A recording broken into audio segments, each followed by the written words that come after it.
Magandang umaga po sa lahat ng tagapakinig ng mga radio stations.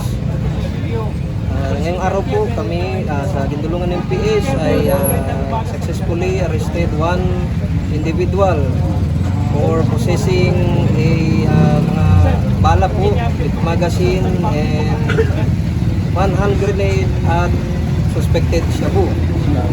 While conducting checkpoint, nataon po dumaan yung ating suspect. Then nakita po ng ating mga tropa na itong suspect may bit-bit na isang maliit na bag. Upon checking, nakita po yung bakal, which is yung mga magazine, that resulted to his arrest. Nakita po ng tropa natin sa bakal, agad po siyang tinanong kung ano yung bakal. Nang mabuksan, nakita po, tumambad po sa tropa ang 4 na magazine. Then, yun po, nagresulta sa kanyang arrest, pinahinto siya or pinababa, at dito na po nangyari itong ating inventory ngayong araw. Initially sir, sa unang tingin ng ating tropa, 4 na magazine.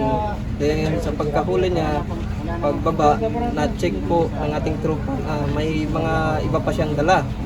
Gaya po nitong maliit na lalagyan na may laman na one hand grenade, at nasa loob din po yung isang suspected na shabu.